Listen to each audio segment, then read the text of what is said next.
Во текот на вчерашниот ден, 31 мај, во Прилепско, Министерството за внатрешни работи, поточно полициски службеници од Доделот за криминалистичка полиција, сектор за недозволена трговија со дрога, оружје и опасни материи, специјалната антитерористичка единица Тигар и секторот за внатрешни работи Битола ОВР Прилеп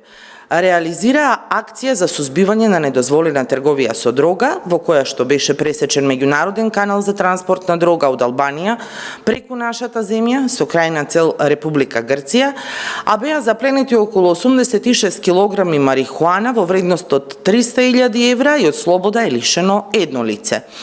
Имено во утринските часови на регионалниот пат Битола Прилеп, на влезот во Прилеп, од страна на полициски службеници од сообраќајната полиција, била издадена наредба за запирање на патничко возило Ауди А4 со охридски регистарски ознаки, но возилото не сопрело, туку забрзало, оштетувајќи две службени возила на МВР и загрозувајќи ја безбедноста на полициските службеници кои извршувале службени дејства.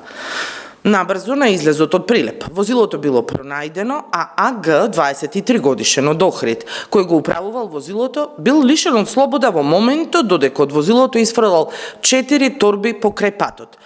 Од извршениот увид во присуство на јавен обвинител од Основното јавно обвинителство Прилеп. Во торбите покрај возилото биле пронајдени повеќе пакувања со марихуана, кои се подигнати и предадени на вештачење.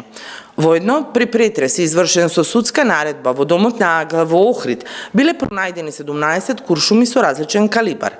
Од страна на ОВР Прилеп во текот на денешниот ден против АГ ќе биде поднесена кривична пријава за сторени кривични дела по член 215 за недозволено производство и пуштање во промет на наркотични и други психотропни супстанции и прекурсори, по член 383 за напад врз службено лице при вршење работи на безбедноста и по член 396 за недозволено изработување, држење и тргување со оружје или распрскувачки материи, сите според кривичниот законник.